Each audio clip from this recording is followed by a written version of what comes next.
Okay, here we go. Sorry, guys. So now we've got a live feed now. Welcome to the Discourse Syndicate, guys. I'm RG3, and today we are out of guests. You know why? Because I don't think there are any ladies in Hex. To be honest, we tried to put this show together to have the ladies in Hex come on the show. And for over a week now, they've been skirting me. So I don't know if they're just afraid to show themselves, or they don't want to show themselves, or they don't exist. So there's a lot of questions there. Sorry, guys. I see. Yeah, I know I had the mic muted. Stupid. But we're having technical difficulties and scheduling difficulties because Hexo today is out with his family, busy running around. We kind of misscheduled that. And then this was supposed to be a show with women, but they were all canceling on me all week. So we lost all those. But I do have somebody backstage who is going to join me, and I'm going to bring him up. But we got some cool stuff to talk about today, not just in Hex and the little bounce that we got going on, but you know, the whole crypto world is talking about this whole Satoshi Nakamoto address supposedly moving Bitcoin, which when you do chain analysis or you look at it, you can tell that I guess this isn't Satoshi's actual addresses. They do show up on the Craig Wright legal papers, so there's some kind of a connection. I mean, the real question is you know, why would such an old stack of Bitcoin move, and what is going to happen with it? I've got some thoughts on that. Maybe our guest will have some thoughts on that, but I'm going to bring our guest up. He's the AMSR Hexagon that he's got a show on. His name's Hodldog, and he has a show that he does on YouTube. Very successful, very good. He throws the numbers out there as well as anybody. And then of course he has a very pleasing sound to him. So I'm gonna bring my friend up here, Hodldog. Yo, what's happening? Can you hear me? You're muted. Now it's better? You're muted. There you muted. Go. Now here we go. How you doing, man? All good? Pretty good. I'm good. How are you? Yeah, I'm awesome, man. I'm awesome. After a nice dump, I'm always looking forward. So all good. After a nice dump, huh? So I was, before we get into Hex and what's going on, what do you think of this whole Twitter sphere explosion of the Satoshi, or not the Satoshi, but the old Bitcoin address moving Bitcoins? I've got no idea. The first thought was probably that's Richard Hart moving some mined coins, you know, like those days where you get like 50 Bitcoin for a block reward. So yeah, no, but I'm just kidding.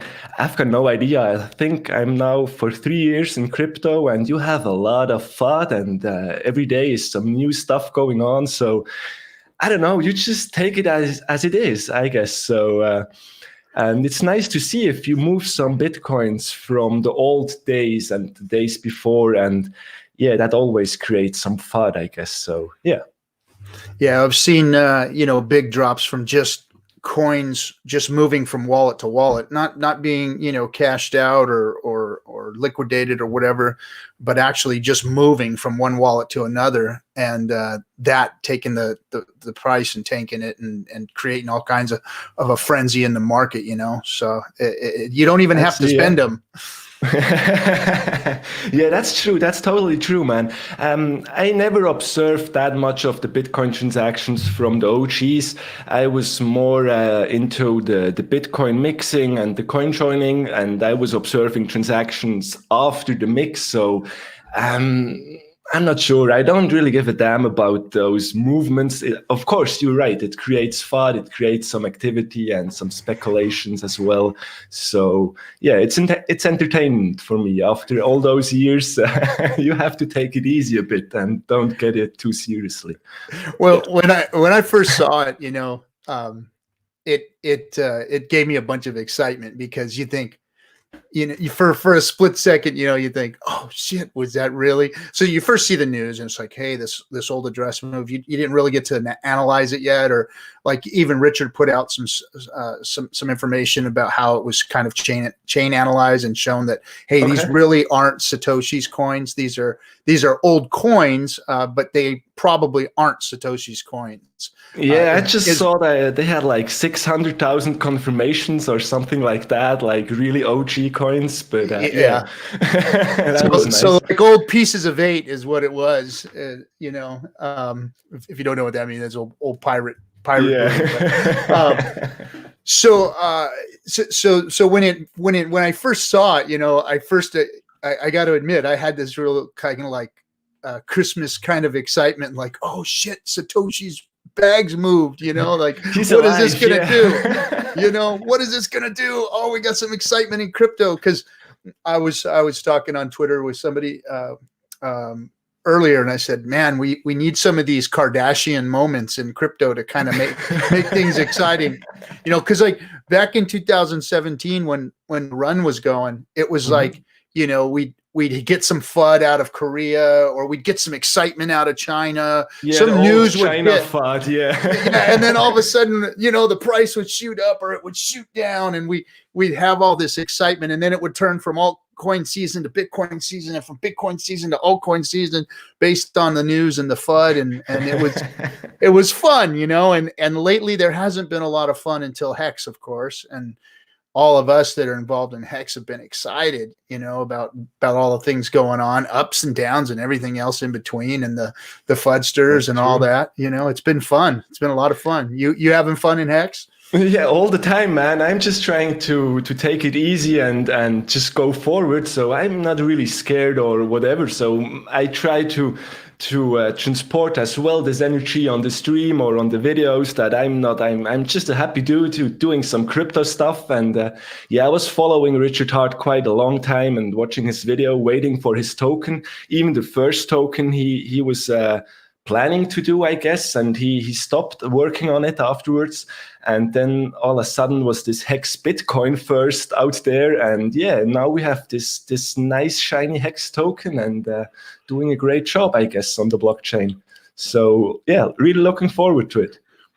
Yeah, it's been a lot of fun to be able to get excited about crypto again, and to actually be in the project while it's launching, and to open up a channel and talk to people about it and give the people a voice, and it's been a lot of fun. And with this whole COVID thing going on here, you know, a lot of us are, and I'm in California, so a lot of us are sitting at home, not doing a whole lot. So having something to do has been really cool. I'll say it does take up a lot of my time, though, you know, sitting there watching charts and reading, you know, articles and watching YouTube again, because, I mean, I'll be honest, the last 2 years of crypto has been very boring. Has been, you know, I've been out of the Telegram channels. I haven't kept up on a lot of the technologies and things that have come out. Almost lost hope in a lot of crypto, you know, space, to be honest. Yeah, I'm not sure if it was like losing hope, but it gets bored. That's true. But I was like, for example, quite sometimes I was building Bitcoin full nodes and Lightning nodes just to entertain myself and to get a little bit deeper into the rabbit hole. And yeah, that was fun, but not like a way of earning crypto. So like really in the beginning, my idea was, how can I earn crypto without stopping my fiat job? So I still have to do my daily tasks to earn some old school fiat. And besides that, I will do some videos. And as you said, it takes quite up sometimes to record the videos, to edit them, and to think about stuff. And yeah, that's reason, maybe also the reason why I keep it like short in terms of numbers. But probably in the future, we're going to talk about more what's going on. Just this token is still young, I guess. So with 170 days now, it's just, yeah, it's a youngster. Yeah. So tell us a little bit about your background. You said you were talking about nodes. So obviously you're a little deeper into crypto than, like, say, myself or some of the other folks that are out there. I wouldn't say deeper. It's more, I was Let's start from scratch. Like I was getting in touch with Bitcoin really in the beginning of the whole mining thing on GPUs. But I had a friend, he was talking to me, and I was like, yeah, go on. Didn't really listen to him. I was planning a nice trip around the world, so I had another focus, and I was totally not listening to him. And that was interesting after that, because I'm a tech guy. I'm coming from the IT, so I'm really interested in to see what's going on. And I was surprised that I did not found Bitcoin by myself earlier. So I started to see Bitcoin the second time, I guess, in the late 2016, early 2017. And then watched like the bull flag, the bull chart going up, all the way up to the top and all the way down. And yeah, we watched the nice charts with some friends back home, and every day there was like a $1,000 candle, and we were like, what the hell is going on?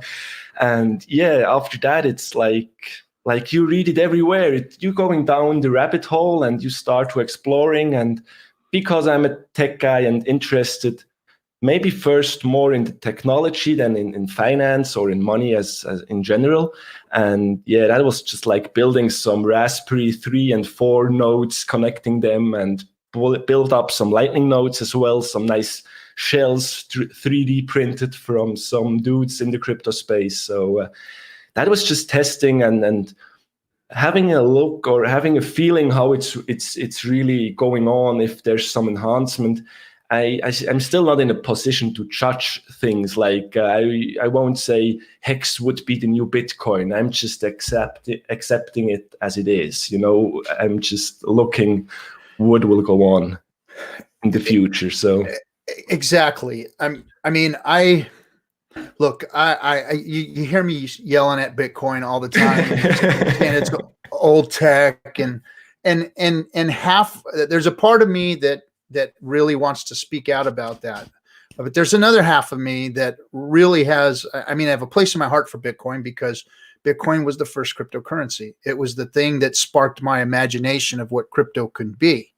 It is still the highest market cap cryptocurrency, most popular cryptocurrency, the most known cryptocurrency on the planet. It is the king, and it's due that respect, and the fact of how it was made, the people that did it, apparently, there's respect. Totally agree with that. Yeah, totally agree with that. For me, it's like it was the first, and it's running stable for like more than 10 years now. So yeah. And you're right, stable and being there and being first and being the marketable crypto that's going to bring people into it. They brought me into it. They brought you into it, more than likely. It deserves that. However, cryptocurrencies themselves deserve better, deserve more technology, deserve products that are going to take cryptocurrency into the future, like Hex. That's what I believe Hex is that product that's going to, ride Bitcoin's shirt tails and become a cryptocurrency that gives more value, not all the value or better value to the ecosphere, but more value, because, it is what it is. It's programmed money, and it is a certificate of deposit. And I want people to understand that are looking at Hex for the first time, or that are trying to understand Hex. All Hex does is it's an immutable contract. It's done. It's sealed, signed, sealed, and delivered. What Hex does is it creates more Hex. Period. That's actually a really good point, because sorry, that's a good point. I think it's a done project. It's not just like some promises or whatever it's going on, or we will build, here is our roadmap for 3 years and we will maybe end with this product. And the end, we really have a smart contract. He's working, and even the math behind is really, really interesting. And I think it has a lot of puzzles and pieces to put together. So I have a couple friends also in Hex as well, and it's hard to understand for a newbie what's going on. So most of my friends have to focus on the big payday, but what's about the shares? What's about if if we drop to 10% with the staking, then your reward will go up on the interest. So yeah, it's you can move a little bit here and we'll do something here, and yeah, it's just like a huge fun game, I guess. So it's still crypto. It's not like the messiahs of the cryptocurrencies. So it's but it is done, and it does do what it's supposed to do, which is exactly more hex based upon what you do with the contract. You have control of your hex, whether you stake it for a long time, for a short time, you remove it from the, if you emergency unstake it, or you unstake it upon maturity, you will either gain or lose hex based on what you do with the contract. Nobody else has control of that. You do. Totally agree. Totally. You no mint your coins, you have to interact with the contract, and it's not like some shady random mechanism in the background who guarantees you some percentage of interest. So it's really I'm totally agree with you. Yeah, totally. you hold your keys, you enter into the contract as long as, and then you manipulate the contract based upon what you do. Nobody else has their hands in it. Nobody touches it. No, there's no outside or counterparty risk or anything. It is what it is. So the only variable is how much is hex worth on the day you operate within that contract. Period. End of story. And that's, what the value of anything is determined on any given day by a number of different metrics. So that's the undecided, or that's the one factor in hex that cannot be predicted. But you can predict how much extra hex you're going to get based upon how you interact with the contract. That's a given. Yes. Totally agree with that. And as well, there's on top of that, you have your bonuses that can variate over time and with the penalties. But me personally, I think it's really fun to see that you have those emergency end stakes, and people stop their stakes, and because you can calculate how much you're going to burn actually. So I'm not really sure if those people have to do it because of based on the FUD that's going on, or if you just have maybe enough US dollar gains and you can still end your stake with the penalty included. You know what I mean? Like, maybe you made enough gains, I don't know, in Satoshis or in Vitalis or whatever, and you end your stake early, lose some of your stack, and still be up. I don't know. if you're in fear of maybe there's a whale getting ready to end stake a day or two, from there, and the price is up, and you might go, hey, you know what? I'm going to get out because this whale might bring the price down a little, or, so you do have those options. But the contract is going to do what it's supposed to do, meaning that if you're early in stake, you're going to get your penalties. If you're staying in, you're going to get your interest. There's nothing to change that. So what's up, Ryan? Ryan's joining us. What's up, guys? How's it going today, everybody? Hey, dude. Hodldog, what's up, man? Hey, how are you? All good, man. What's going on, man? Hey, dude, what mic is that you use? It's like, I'm not talking to you. I'm talking to the AMSR man. Oh, sorry, man. ASMR. No, that's a Shure SMB7, just like the podcast mic where you see everywhere on YouTube, I guess. So actually, I spent some of my earnings from Hex to enhance a little bit my setup. So the mic was that, and the new camera. So try to get some great quality out of it. I'm a fan of technology, so I'm trying to enhance stuff. Aren't those like $400 or $500? I was I was briefly looking into them. I was like, wow, those are like really expensive mics. Yeah, those were like 100K hex or something like that. That was maybe oh man, that was maybe a mistake, because the mic will get more expensive over time, but we will see. Yeah. So with that, there's the mic. Plus, you have to buy that stand thing, right? Like the thing that like clamps onto the table. Yeah. Yeah, but like I said, it was like a fun.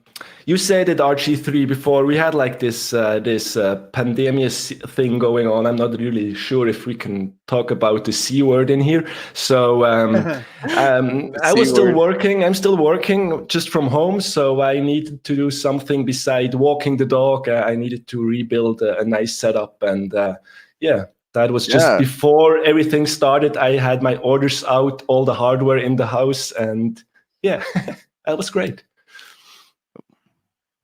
Yep. So Ryan, what's up with we were talking earlier about Satoshi's bags? Yeah, I kind of briefly heard you guys were kind of comparing like Bitcoin to Hex and stuff, and I've noticed recently I've been kind of saying some things in my videos comparing like Bitcoin to this, or saying making statements saying Bitcoin's not good, and some people get kind of like triggered when you say those things. So you kind of have to ease with caution, if you say anything about Bitcoin. But yeah, I mean, I guess like you said earlier, it was the first one. It was the first cryptocurrency. So you have to kind of give it its respect there. And, everybody is entitled to their own opinion. So, but my opinion pretty much is that if I were to buy something and hold it, right now, I wouldn't really want to buy Bitcoin right now. I feel like it went from under a penny to like now it's at 8,000. I feel like we pretty much, missed the boat there practically. So I mean, but that's just my opinion. But some people, and everybody did, except for the people that are holding those old 2009 bags. Yeah, that's like, man, that is crazy. Just buying Bitcoin under $1, that would be just nuts. So it's got to, in order to 10x right now, Bitcoin's got to go to 100,000 to 10x. To 10x your money in Bitcoin, it's got to go to 100,000. The likelihood of that, I mean, who knows? It could. They've been saying it for years and years and years that it's going to do that. But we're seeing it have all of its troubles doing what it's been doing. So 100 or 10x to 100,000 is kind of hard. Now, when you look at a coin like Hex, and as solid as we know Hex is built, what's the likelihood of Hex doing another 20x? Mm-hmm. Twice as much. I think it's a lot better because it's like a smaller economic mass, and it's easier to kind of it's easier for it to grow, right? Yeah, it's easier for it to grow, and it's easier for it to go down too, because we saw that this week, right? True. Yeah, that was crazy, man. That was really dipping so hard. That was just 57% or something. 57, so crazy. Easy. That's a normal crypto dip right there, right? That's not even really a major dip. Yeah, I'm holding some shit coins there, down 99.98%. So low. So freaking low. I'm not sure if you can go lower than 100%. Negative. But no, I'm just trying to take it easy. I said it to RG3 before. It's just like, everybody's talking about those 80% correction. Even Richard Hart does regularly on his videos. So I just try not to take it too seriously in terms like, another dip, nice to see. So yeah, and I guess with me, like, I felt kind of bad because I've been kind of helping out some of my like no coiner friends, people who are just getting into crypto. This is their first coin, and they were asking me about Hex, how to set up their wallet and everything, and I was kind of on the phone helping them, going through all the steps and their Coinbase, and some of my friends bought kind of some of my friends bought like kind of heavy this past week. And as soon as they buy, like, it just starts going like and normal crypto behavior. and no, but I felt bad because my friends are like calling me like, "Hey, what's going on with the price? I can't sleep. I can't eat." on your phone. And I was like, "Oh man, I feel so bad. Like, if this is their first coin and it just goes down 50% after they buy it." And I was like, "Oh man."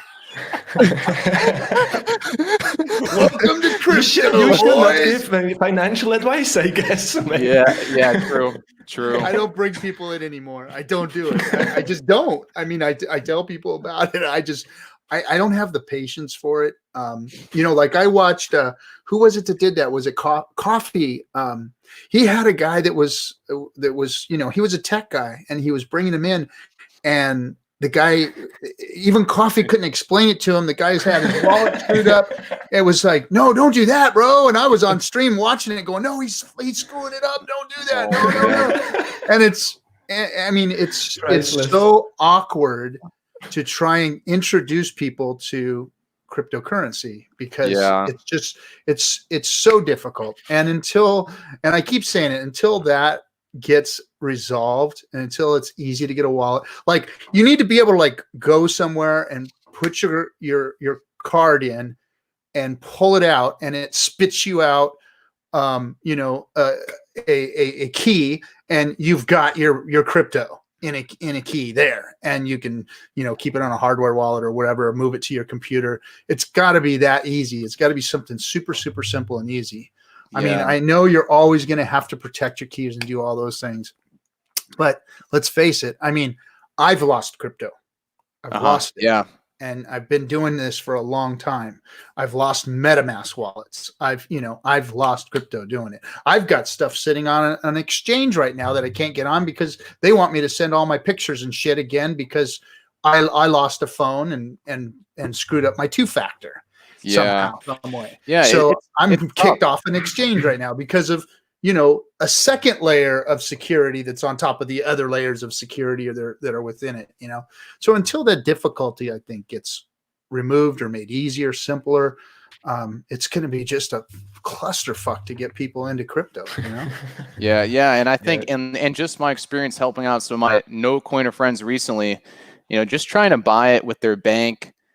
There's so many weird things, like you gotta, you know, like you just said, take a picture of you and get verified, and then if they buy it with their bank, they have to wait like 5 to 7 days for it to transfer over. But then there's options where you can buy it instantly, but then there's a little bit higher fee, and then, you know, trying to kind of explain that to people, and they're kind of like, you know, just like trying to think, okay, what is this stuff, and it's just, you know. Or we got to go on this website, and then we got to meet this guy in an alley, and he's going to sell it for Bitcoin.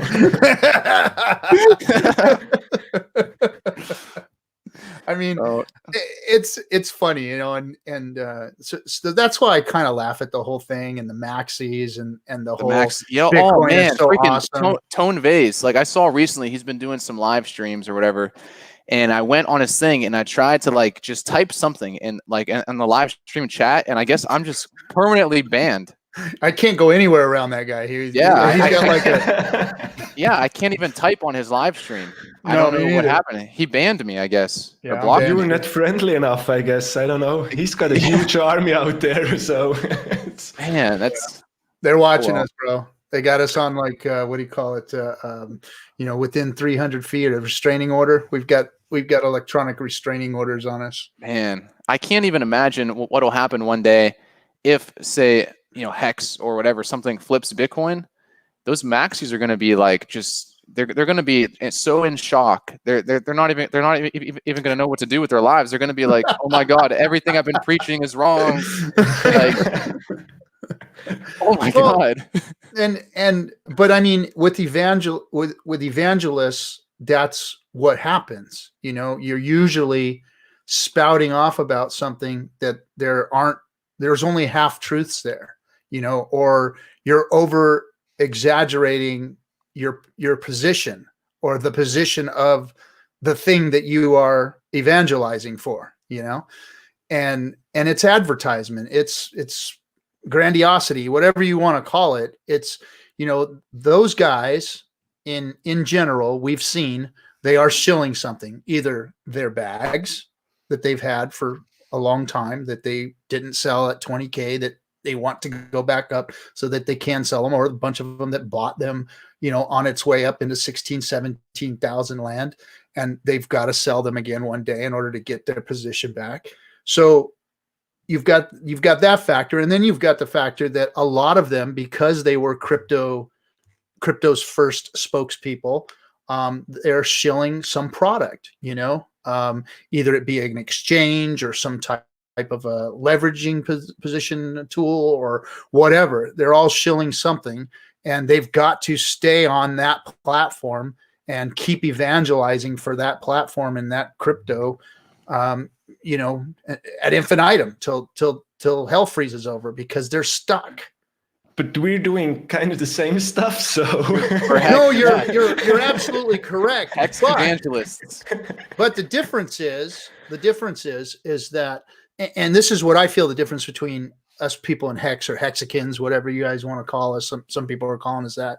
We kind of did it as a joke and chat channel a long time ago. Now they're calling us Hexicans. But, you know, we objectively looked at crypto and said, okay, Bitcoin can be made better. Crypto can be made better. Are these other altcoins doing it? Because a lot of us are altcoiners or ex-Bitcoiners. So people that have looked at Hex have gone, well, wait a second. What Richard is saying is resonating with us, because I understand the technological difficulties Bitcoin is having moving into the future. Whenever anybody tries to build on it or fork it, there's drama. There's shit don't work. It's an old database. When you hear the devs talk about it, it's very difficult to do any work on it to make it better. So we went, okay, well, who's making something better? And I looked at a lot of different cryptos, and I was excited about, you know, Cardano and all the other things that were being done in Ethereum. And in the early days, Ethereum had a lot of FUD against it because, you know, it was, and I'm not a programmer. I don't understand, you know, a lot of crypto. So I don't want to act like I'm some kind of a crypto pro, because I'm not. But Ethereum was being FUDded on because it was very difficult to program on it. And a couple of people screwed up the programming. And Richard's even talked about this. And it's the whole Solidity thing. It's not easy. You've got to cross your T's and dot your I's and make damn sure you did a good job, or else you're going to get screwed. Yeah. And a couple of cryptos have done that. They've screwed themselves. Now, it wasn't Ethereum's fault. Ethereum built what I think is to be the most innovative product in crypto, and that is an ability for you to create something on, you know, a platform. And Bitcoin doesn't offer that. So, okay, well, what Ethereum token or what has Ethereum done to make crypto better? And I didn't see it until I started to see Hex and what it was going to be all about. You know, of course I watched Richard and followed Richard, but I wasn't 100% on board with Hex in the beginning, because I didn't know what it was. I didn't know what he was making. You know, at first I thought maybe he's fucking with everybody and he's going to put this, yeah, you know, that's what I thought at first, that he's going to freaking, you know, come out with something that's going to fuck everybody up or whatever. Cause I thought that was just, he's a marketing genius, man. So, and that's his personality. He knows his stuff. So yeah. So that was like in the back of my mind. I'm like, Richard's just going to fuck with people, man. This is what happens here, you know? Yeah. And then as I started to see it, I'm like, oh, okay, a CD. When those words start coming out, I'm like, that's it. I've always thought staking has always had a place in my heart, because I thought staking has always had a place in my heart. Because I thought that mining was very inefficient, very wasteful. I've seen mining operations. I've seen warehouses with just, it blows your mind with these things going, the sound, the heat, the sheer power that has to come into those places to mine Bitcoin is insane. I mean, if you've ever experienced it or been around that, you'd be like, holy shit, this is what's going on. And I wasn't even in one of the largest facilities. I was in a big ass facility, but not some of the largest. Some of the largest in China are just gotta blow your mind. So I mean, so I saw how inefficient that is. It's like, it's a waste of power to be doing that. So whoever comes up with a great staking platform is going to be the ones who move crypto into the future. And so when I found out that Hex was a staking platform, now I've tried other staking platforms, but they were scams. I got scammed out of my coins. I'll be honest with you guys. I got scammed in staking platforms. Who's not got scammed in crypto somehow? So, I'm not going to throw the names of this stuff out there, but I got scammed in staking operations, a few of them. And so, of course, I was very reluctant. But then as I saw the things falling into place, the project is complete. The code is immutable. It's being launched. Here's what it is. This is what it looks like. This is what it will be. I was like, oh shit, he did it. He actually did it. Now I don't have the ability to read the code and know what the hell it is, but I started gaining enough confidence over the last year of watching it be built and watching people come out and talk about it and listening to the smart people talking about it and go, oh, there it is. And then as I got in, as I started to use Hex itself, I realized shit, it works.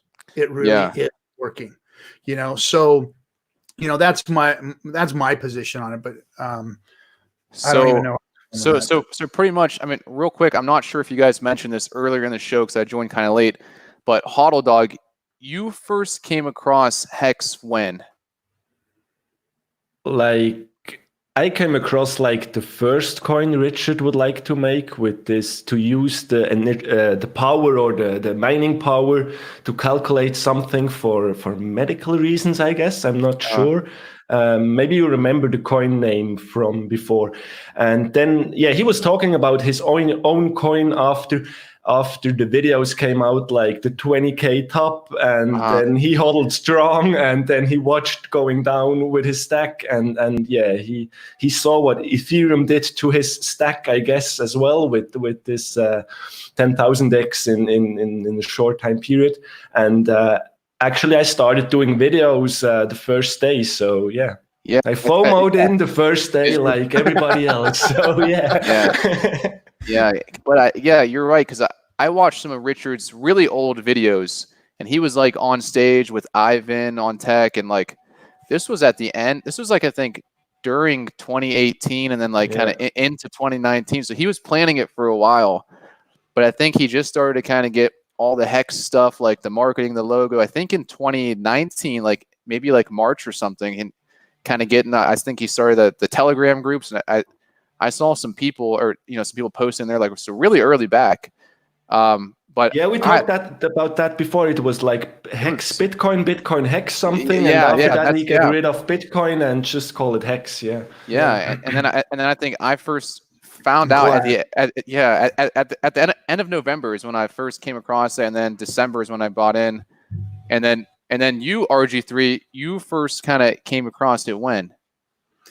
As far as the Telegram channel or Hex itself? Just like Hex itself. Well, Hex itself, right when he started talking about, because I've always watched Richard's streams. I've always listened to his streams. So when he first said he was going to come out with something, I'm like, oh, I gotta watch this shit. This is going to be fun. Because I honestly thought that he was fucking with everybody and that he was going to. So did I. I thought he was going to like totally like just slap everybody in the face with an exit scam kind of deal, like, gotcha, see, baha, how you guys are so easily fooled kind of thing, just the tone of how he was coming out with it. Because when he was talking about the scam techniques that people get into coins for. And he's like, I just need to like come out with my own coin and get it, or show how easy it is to get people involved in a project. You know what I mean? So that's what I thought he was doing. Was kind of like gonna slap everybody in the face and maybe go hold their coins for like a month or something, say, see, I got you guys, and release them. I don't know. I didn't know exactly what he was doing, but I thought he was gonna pull a shenanigan. Yeah, no, that's exactly what I thought. I saw him debate Tone Vase in that Cointelegraph video. Yeah. And then I got inquisitive and I wanted to see what is that. I started doing some research and I saw it was like, I think day 4 or day 5 of the launch phase, and I was like, oh, this coin, it's active. It already launched. Then I started getting into it, and that week it was like something I had never seen. Just with crypto, it was something completely new. My brain was just so I was literally just consuming, just trying to like get through it, watching all his live streams, and I was just in Hexland. I was mesmerized for like literally a week or two. Then I finally was like, oh my god, like this is crazy, and then I just started telling everybody, hey, Hex, Hex, Hex, Hex, Hex, Hex, Hex. And everybody was like, you're freaking crazy. I was like, oh my gosh. But yeah, that was kind of the same with all of us. We all got like it when the light bulb clicked, it was like, oh shit, this thing's for real. This is going to be badass, And then that's when I got excited about it too. But hours and hours of kind of like mulling it over in your brain and then going, when it finally clicked, you're like, oh shit, where do I get in at? How do I get my hex? You know, that's what it was for me. But hey, so not to rain on our party and Hodldog, I'm glad we got you in here, and we're gonna talk to you some more. But this show was supposed to be women in hex and get them on, because last week we had a woman on the show. Yeah. But she was from outside of crypto. Yeah. Everybody liked Nicole coming on to the show. But she was from outside of hex, so she was asking us questions. So really, that was kind of the first outsider from the crypto world that we had asking questions. Today was supposed to be about the women on hex, but I couldn't get anybody on. Well, but wait. Somebody just showed up in the lobby, and it's probably it may be our only woman in hex. All right, yeah, let's check it out. Actual woman in hex, and it's our good friend Grandma. Let me pull her up. Grandma. Hey, Hi. Grandma, how you Grandma. doing? Hi, Grandma. I'm doing okay. How about you boys? Doing great. Doing all Welcome. good. Thanks. Welcome, Grandma. You are so funny. Yeah. Well, I've been talking to you outside in the chat rooms to try and get you on the show, and I mean, I find this is going to be an interesting conversation, because I don't know how old you are. I don't want to age you. I don't want to say it, but obviously I'm 22. Can't you tell? okay. Yeah. 22 in crypto years, right? You are so cute. So Oh, I like Hodldog. I watch him every day. Oh, thanks very much. Thanks for the His support. accent is so sexy. What the fuck's going on here, man? so You boys are so entertaining. It makes my life. I'll tell you, it's fun. So how did you get involved in crypto, Grandma? Well, I had some financial disasters a couple years ago. I got very ill, and I was financially exploited and became indigent. So I decided I wanted to start learning about finances. A friend of mine had paid his way through medical school by trading, and I never really paid much attention to finances. I didn't do a good job at that. And so I started studying crypto and finances and economy myself. And I found Ivan on Tech, and I took one of his courses, and it was so good, and I learned about the blockchain, and then I started looking at all the videos, and I found the moon, and he's so sweet, and he talks so good, and Da Vinci 15, and so many boys that are so knowledgeable. The Crypto Crown, he has such a naughty mouth, but he's very intelligent, and he was in Chicago at the time, and I just looked at all your videos over and over and over again until I had some confidence, and then I saw Richard Hart. He had some wonderful interviews where he was just ripping a new one for all these boys. It was so fun to watch it.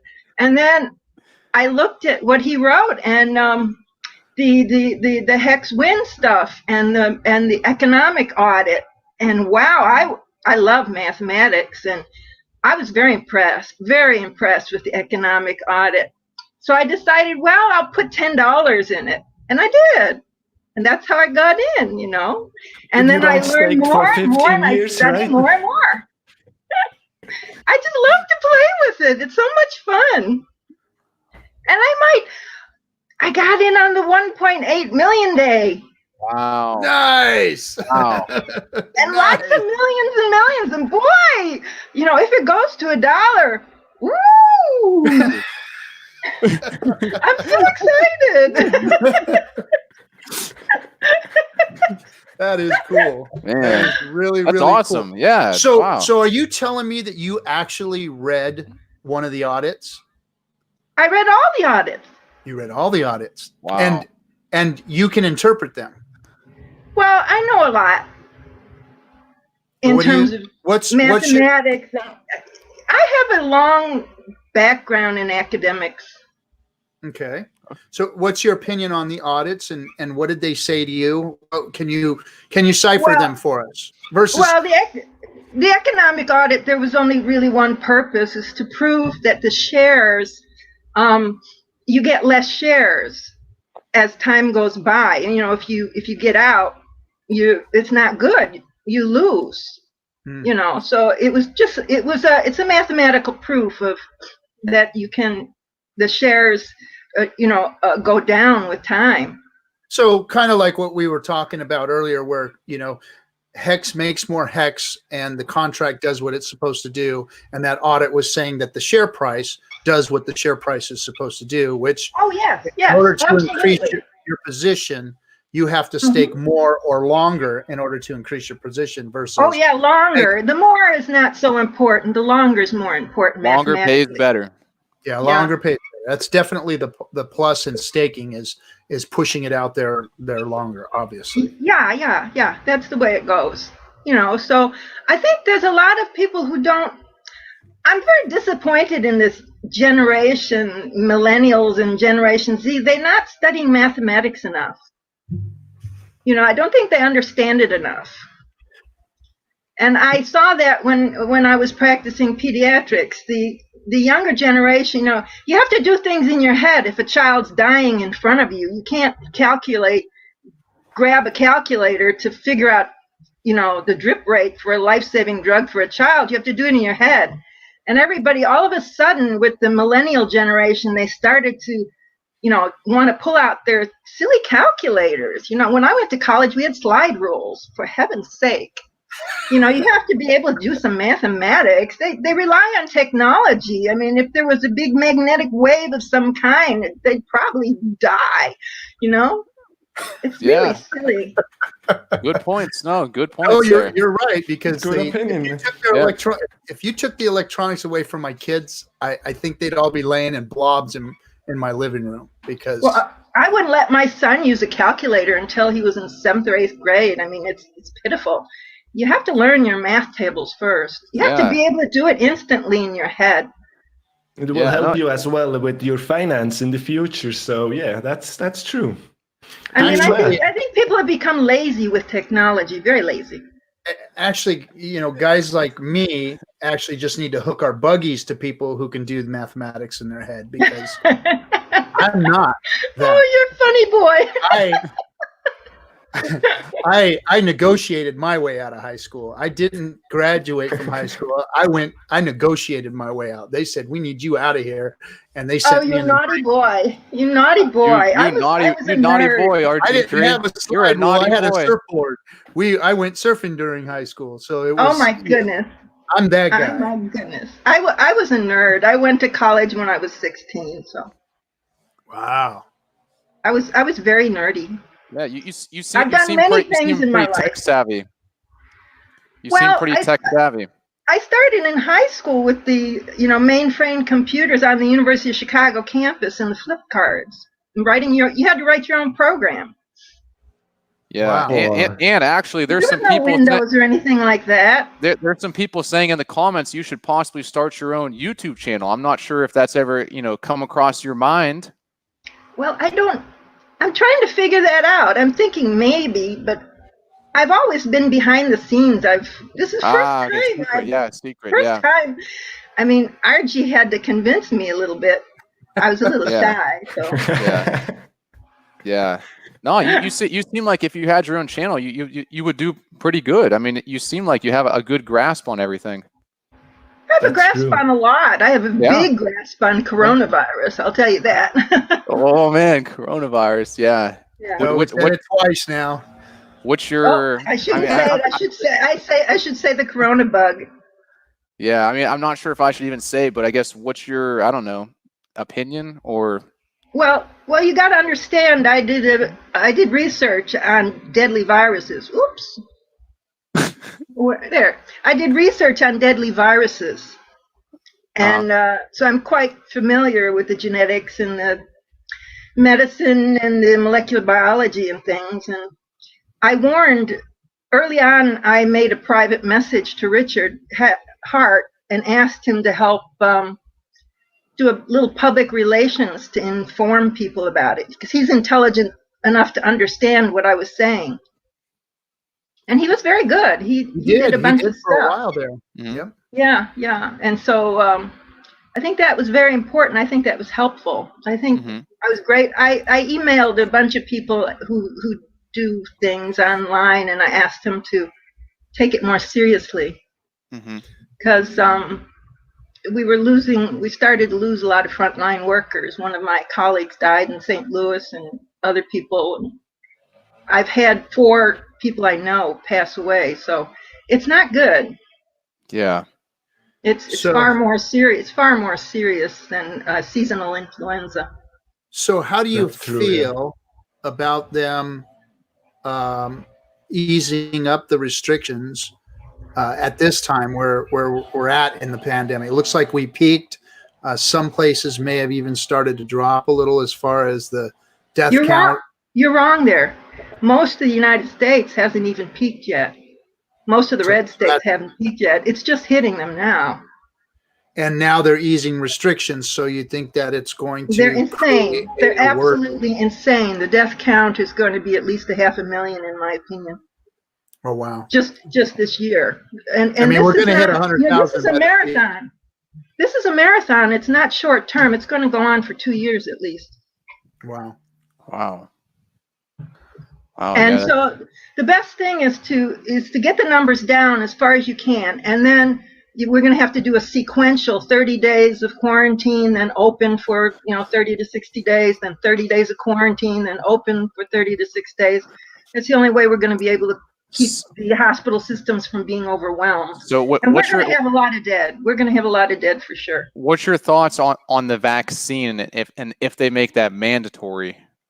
Oh, they can't make it mandatory. No, we don't have one vaccine in the United States that is mandatory. No. They can restrict your children from like a local school or something, but that's about as far as they can go. Yeah, you can homeschool. Yeah. So we've got so before we get off on a tangent, I mean, there's so much conspiracy theories out there. It's ridiculous. This is a hex show. I don't want to bring the gloom in. We've got some wonderful things. It's bad enough. We can talk about that some other time. But the hex is so fascinating. Isn't the hex just something? I mean, it's going to go on and on. These 15-year stakes. It's going to stabilize the price. Yeah. The mathematics is just eloquent. It's crazy. So did you stake for 15 years? Well, I don't think I'll necessarily be around that long, so I didn't do it because of that.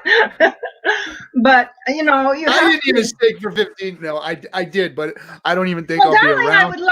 I would love to do it, darling, but you have to be rational in your life goals. Exactly. True. And that's everybody asks about staking techniques, or and everybody's different. Everybody's different. Yeah, we've all got different age brackets here. We've all got different life situations. So everybody out there who's asking about that, you really need to look at your life situation. And just like you would if you walked into a bank to buy CDs, why do you need to put that money away? Why do you need to lock money away? How much money can you afford to lock away? And then, absolutely. I mean, I have a teeny weeny little bit on my disability income, $10 here, $10 there. I'm barely making it in many ways. So I have to be careful. Yeah. And I want to get a little house. So it would be nice if I could, yeah, have a bit in a couple of years. And also, I'm not sure if you guys saw the video that Adrian Eisen just posted. Saying, he's lovely. He's great. He's smart. His mind is really good. But it was going through the calculations of how he thinks Hex can reach $17,000 in the future if it performs the same as Bitcoin. I'm not sure if you guys saw that and what your opinions on that might be. I agree. I mean, the mathematics, it makes sense to me. I mean, what is it, a 28 trillion market, the CDs? I mean, unbelievable. Much more than Bitcoin can do. I mean, it is, I agree with Richard that it has things that are better than Bitcoin. Yeah. Pumpamentals. But that's a funny word. Mathematics is what it is. Mathematics, there you go. So But millennials are allergic to mathematics, you know. So they had to make it sexy and call it pumpamentals. Yeah, everything has to be sexy. Everything has to be commercialized. That's the way. That's not a good way the world's going. Yeah, it's not. But it's a reality, unfortunately. True, Just true. like Oh yes, that's why Richard is a genius at marketing. we can say $17,000 hex, but I laugh at that only because. But not tomorrow. The wall, and not even the wall is crypto, and the wall is the whole crypto sphere and people trying to get into crypto and how hard it is to get people into crypto. It's just until that wall is broken down, there's no possibilities for anything to bring that kind of money in. It has to be, that wall has to be breached. Those are the things that people need to fix before, mass adoption occurs. People really want to get into crypto. I mean, you are the unicorn, Grandma. I mean, people. Well, I know that. I've always been the unicorn. I mean, most of my friends were 20 years older than me and have passed away. So, I mean, I don't know that many people in the younger generation. No, you do now. Yeah. You do now. And she's our new OG now in the Hex community. You're the OG. And there's congratulations for that. On stream. And as far as the crypto world goes, you are an OG in life too, so you can look at this from a perspective that a lot of people can't. You've seen a lot of different economic ups and downs and changes and turns, and you have an intellectual idea of finance and how it works. So your voice is important out here in speaking to people, so that we have. I don't think I'm very important. I'm just an old lady. That's all. But see, there's wisdom there is the thing. It's about wisdom, and it's about your acumen. You said, I don't know if you said you were a doctor, but yes, I am. I'm a retired doctor, but I'm very disabled, so I don't practice anymore. Okay, so you're obviously not a cult following Richard. Oh no. Loving. You're a person with intelligence who objectively looked at this with wisdom and got involved. And that's the kind of stuff that people need to see. So all these other people out there that are shilling their bags and calling Hex a scam and saying all these things can start looking to people like you and going, well, wait. They're stupid. They're just stupid, plain stupid. That's right. Tell them. You can't argue with stupid. I mean, look at Trump. He doesn't listen to anybody. Look at you. I'm going to lose Bring my it on, Donald Trump. He's stupid, We're not going to talk politics, sports, or religion on this crypto channel. Yeah. Oh, darling, you're so silly. I feel like Trump, he's being controlled by people behind him. I mean, all of our governments are controlled. Yeah. He's just a face. Trump is just a puppet. He's doing the things. Cutout. He's a paper cutout. Yeah, that's all. You know that. He's a paper cutout for the 1%. That's all. The 1%. All right, back to Hex and globalists. Hodldog, you want to jump in here?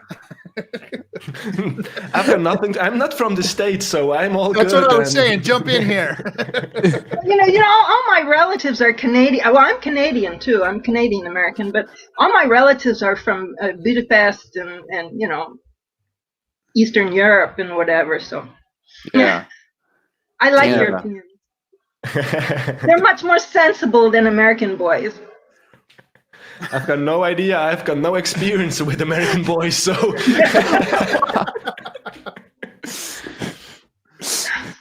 We're always laughing on this channel. When I asked Grandma to come on, she's like, "Oh, all you guys are all so giggly and laughing and happy all the time. I want to go on with you." She called us we're the crypto teens, I guess. So yeah. Well, you have to be happy in life, Exactly. That's right. Have a little spice. Like Zsa Zsa Gabor, be happy. Be happy. Yeah. So, anyways, that's how I got into the crypto stuff. And I don't know that much. I study, and I'm going to take some more of Ivan on Tech's courses. I want to learn the coding stuff, Wow, Nice. yeah, that would be crazy. And it's pretty cool that, you kind of stumbled in your own way and you happened to stumble upon Hex just from following all the mathematics and everything. It led you to Hex. So I looked at the Bitcoin and the Ethereum stuff first. You know, they're quite good, yeah. Mm-hmm. So you have to start with the Bitcoin. You know, read the white paper first. Understand what it's all about. Understand blockchain. It's not something that's easy to understand for people who are not tech savvy. Most of my generation and people older than me, they don't want to even try. No. Yeah, it's very abstract. Very abstract. Yes. Yeah, that's true. It's unreal for them. It's not like it's digital. Those are two separate worlds for them. So even for my grandma, email and the internet are two worlds. So it's not possible to explain them that the email is going through the internet. So yeah. Well, I have to tell you a funny story. My grandma, she was born in 1901, and one of my grandmas, and she used to mow the lawn until she was older, but she was used to feeding horses. You just have to feed horses some oats and some water. She didn't realize you had to put oil and gas. So she'd put the gas, but she'd not put the oil because she didn't think you had to feed something twice, And so she'd burn out one motor after another. The generations, you have a different frame of reference where you're coming from. My mother used a horse and buggy in Canada. She lived in rural Canada with a sleigh and horse and buggy. She had difficulty with even a tape recorder type stuff. Tape recorders, they'd put on the real tapes, and then it just would go all over, and they'd call and say, "Oh, well, fix this spaghetti of stuff. It all came off the reel." So they didn't know what they were. They just couldn't handle it. Yeah, it's crazy how technology it changes through time and generations and things. And now I guess we're in the age of, I feel like things are just like hyper accelerating with technology and cryptocurrency, and it's technology now is just so advanced, and I feel like it's going at such a quick rate. And look, now everyone's on lockdown. We're all in the house. Classes are all virtual. Everything is done virtual. It's just, wow. What a crazy time in the world right now. I would say also that the positive side of this situation right now, it will give a little push to the digitalization overall, because people see that it's possible. I don't want to say that you have to happen in some virtual rooms or in some VR setups, but I think people will see now that it's still working and life is going on, even if you're shut down a little bit. So. Mm-hmm. Well, I think you have to become much more elemental. I mean, you have to start at a much lower level in trying to explain it to your grandmas and to your parents. It's you have to understand the frame of reference is far different. Good point. Than you can imagine. I mean, you're treating them like they were part of your generation. They're not. They don't have your experiences. I mean, I can't explain to you really what it was like living with doing all the math and by hand and with slide rules. Going to the moon with a slide rule. That's freaking badass right there. Yeah, I mean, it's a different frame of reference. You can't even imagine that. Yeah, no, we can't. You can't even imagine yearly polio epidemics. People died. They died of pneumonia. We didn't have antibiotics. The only antibiotics I had when I was a kid was penicillin. That was it. Yeah. Like the only way is just to really actually. People died. People died of many experiences and experience it yourself. Yeah. I mean, the average lifespan for my grandparents' generation was 50. Yeah, wow. Good point. That's hard. Good point. A third of your kids would die. I mean, it's not. Good point. And we're talking about longevity projects, So right, I mean, things have changed quickly, and we're sitting here. We're only a couple of generations from, horse and buggies. A couple of generations. This has been the fastest moving technological span of time in the world's history. And here we still don't have hoverboards, so and we still don't have hoverboards. No. Or flying cars. To put it in perspective, when I was in medical school, one of my classmates' great uncles had just died. His 7 brothers died in the Civil War in the Battle of Lookout Mountain. So my medical school classmates in Charleston, South Carolina, were calling the Civil War the War of Recent Aggression. Oh my god! Yeah, man, that is crazy. It's not that. I mean, it's not that you far have away. to put things in perspective, darling. Yeah, and I mean, I see some people in the comment section mentioning the slide rules. I've actually never heard of a slide rule either, but I guess they're saying it's like a complicated ruler. Yeah, Isn't that the thing with it's those like a little roller balls kind of. you moved? I've never, It's a calculator on a I've never heard of stick. it. It's a Yeah. calculator on a stick, is what it is. I'm probably the youngest heard of student numbers here, in- and you have no. Never heard of that before. Well, That's look it cool. up, and it's fun to play with. Wow. Nice. That's Well, it's not an abacus, Yeah. Kind of, though. Man. Nice. So when I went to the University of Chicago, George Beadle was one of my professors there. Who the one gene, one protein guy. Francis Crick with the DNA and all that kind of stuff, and Enrico Fermi and Leo Szilard, who made the Manhattan, the bomb. They were friends of my father. Man. Wow. Wow. Yeah. So we got smart people in Hex. This is awesome. This is an awesome show. All I can say is we've just put some credibility into the project by putting Grandma on the show. Well, I would just urge you to become a little bit more simple and basic in your introductory education to Generation X and the Boomers and whatever. Yeah.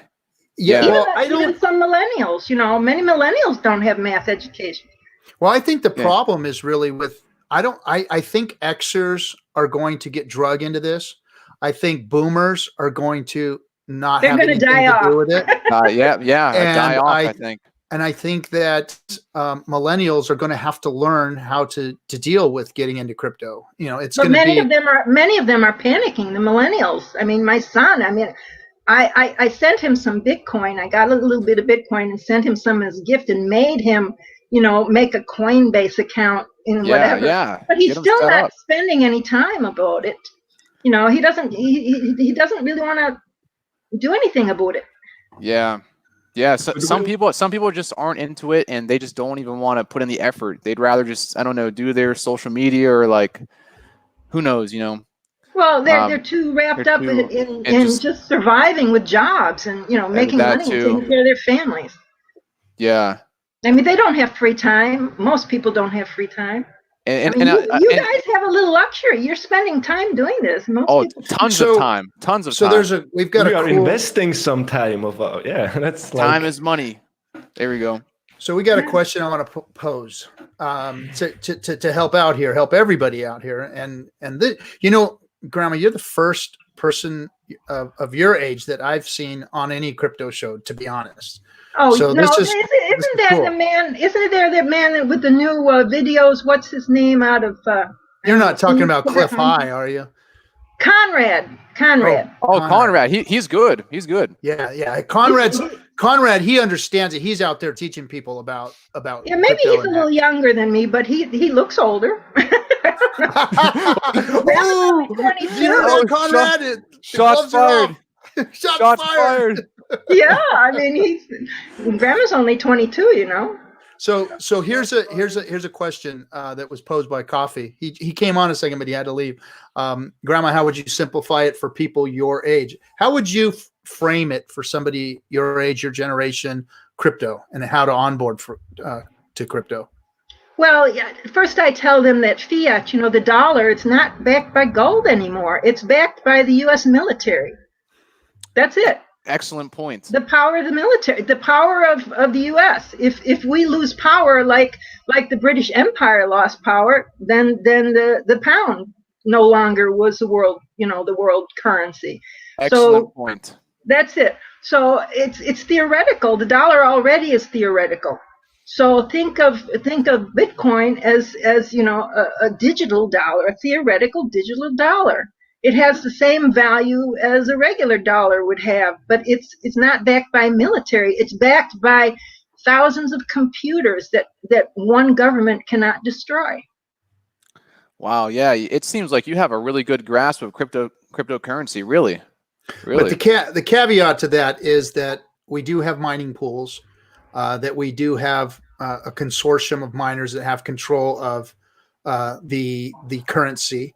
You know, they dump, they have to pay electric bills, those kinds of things do go on. So there are some things that are fallible with cryptocurrency. So I mean, and those are nuances that you can't. I mean, you can't explain Bitcoin to somebody and then start telling them shit like that, because it's not going to it's not going to onboard them. You don't confuse them, you know. And then I try to use Coinbase as an onboard, because you can buy USDC without a fee on Coinbase, and it's insured pretty much. So you know, start with that, and then like I did with my son, and then I sent him some Bitcoin and explained to him what addresses were, and that's, so far he seems to be starting to be a little bit more convinced. Yeah, that's good. Now, what's your guys' opinion? Say if in, I don't know, 5-10 years, at some point the U.S. dollar collapses, it hyperinflates. What do you guys will think with the cryptocurrency space? Do you think we'll be kind of, you know, get maybe, I don't know, it'll be in parts per gold or silver? I don't know. What's your guys' opinions on that? Well, I think Bitcoin will be the basis. Yeah. Or Hex. You know, it might end up being Hex. Something on the Ethereum blockchain. You never know. So the world reserve currency is going to be a crypto, I think. Wow. I don't think it's going to be gold backed or fiat backed or anything like that. That's a statement. I think it's going to be a pure crypto. Wow. But it's going to take time. I agree. I think it's more than 5 years. Definitely. Yeah. So I brought another smart guy into the room. Crypto Coffee. Oh, Crypto Coffee. Hey. Crypto Coffee. What's up, man? Great to see everybody here, especially Grandma. It's awesome. You've got a great point of view. Anyway, so I keep studying and studying. You know, my mind, if I don't use it, you lose it. You know, as you get older, you're not as agile in your thinking, so you have to force it a bit. Yeah, that's right. And mathematics is a good way to force it. Crypto is essentially mathematics. That's right, man. She's smart. You're smart, Grandma. Really. And she's killing it. Only been in killing it. And she's only been in crypto for 8 months, right? Oh no! Well, yeah. Well, really, I about 2 years ago I started studying. I told you the finance, the economy, all that. Then about 4 months after that, I did about $10 of Bitcoin, and then it was another long time before. Then in November, when I started paying a lot of attention to Hex, and then I got into Hex because I thought it was very good. The mathematics, I find them so eloquent. It's sort of like you know, Enrico Fermi's E = MC squared. There are some things in life that are eloquent. You're right. You know, and it's like Leo. It's like Leo's. You know, the Manhattan Project, the bomb. The mathematics for that was eloquent, and Fujita's you know, Fujita scale for tornadoes. I mean, all of that was eloquent mathematics. So Grandma.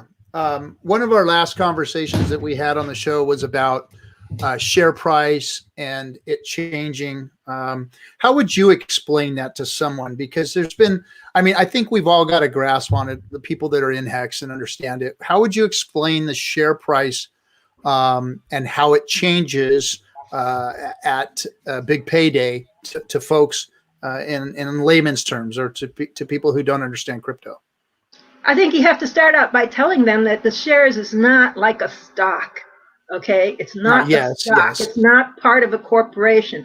That Hex is not a foundation. It's not a corporation. Nobody owns it. It's a, you know, self-executing, you know, finished, immutable contract on the Ethereum chain on thousands of computers. Okay, so nobody can do anything to it. You can use it in another contract, but you can't change it. Okay, and then you go from your Hex, when it's burned, you go from Hex to shares. Shares is sort of like a placeholder, but it's backed up by very eloquent mathematics, so it's more than a placeholder. The mathematics are written so that in the contract, the share price is always goes higher. I mean, it's more expensive. So if you go out of a stake, you will never get as good a price. So longer pays better. That's the main thing. Longer pays better. And if you go out, you're sacrificing some, because it's a placeholder with additional mathematics to make it so there's a guarantee that the price goes up. And so the only way to better yourself then, if you say you end staked in a year, you would need to go out another 2-3 years. Where mathematically is your position par again, or are you gaining? Say let's just call it on a year. You can never gain what you lost. That's the mathematics of it. You simply cannot. Yeah, two shorter recompounding stakes can never be the same as one longer stake, correct? Yes, but you also have to think that the 4-year stake is really you do best if you're 4 years or more. Yes. Very good. Because that maxes out the big payday bonus. Yes, that's before the big payday. Now, after the big payday, that doesn't count anymore, because it's not the launch phase. And you have to explain to people that right now is not what it's like in the future. This is the launch phase. That's a very separate little thing. Yes. Very important. Big bonuses and big penalties if you get out early, and big losses if you don't stake for a long amount of time. Wow. It's a shame. There's been a shift in mindset of crypto in general. From 10 years ago, it was all about the ideas that you're talking about now. It was about saving it for the long term, really waiting for this thing to appreciate in price. And now all anyone really wants to do is trade and try to make a quick buck. And that's why a lot of people don't like Hex, because they can't see the bigger picture. They just can't understand. Yeah. Look at the mathematics of trading. I mean, what's the percentage of people who actually make any money? If you're going to be a trader, you better do it more than full time. You better be serious about it and take a lot of courses before you start, because you're going to get wrecked. And it seems like now, like with Bitcoin, the main utility for Bitcoin is trading. It seems like that's the main. Everyone's kind of like, and it's getting a lot of people. The main utility is not trading; it's holding. But it seems like a lot of people, a lot of like influencers, are kind of promoting it. Hey, trading. Let's see what's. And I feel like that could be bringing in a lot of people in a wrong direction. Kind of, saying, "Oh, I can just trade and make money." That's bad publicity. That's not good for Bitcoin. But I think the majority of people are holders, not traders. I mean, maybe it's half and half, but you've got some people that'll never touch their Bitcoin. I'm never going to spend mine until it's way higher. But the popular thing to do nowadays is to talk about trading. And I think it's because everyone's attention span is so low that they can't just talk about the fundamentals of it. And that doesn't make for a good show. It's skewed, though. It's skewed. Grandma's correct by saying that the majority of the market share is being held, is hodled, but the majority of wallet holders are trading, because you've got all your big bags that are being held, and that's the majority of the market share. But all the little guys are trading and getting wrecked. You have to look at two factors.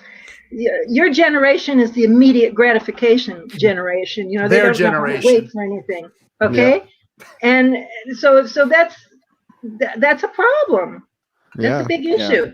And then you have the social media, which slants everything. It makes you think like 99% of Bitcoin holders are traders. No, they're not traders. Most of them. Yeah, most of the Bitcoin is being held. I mean, there's a lot of misinformation, or people misconstrue things because of the bias of the social media. Well, it's their platforms too. They're all shilling something. We talked about that in the show in the beginning. They're all shilling their platforms. They're all shilling their margin trading. They're all shilling these, whatever it is that is inspired by trading.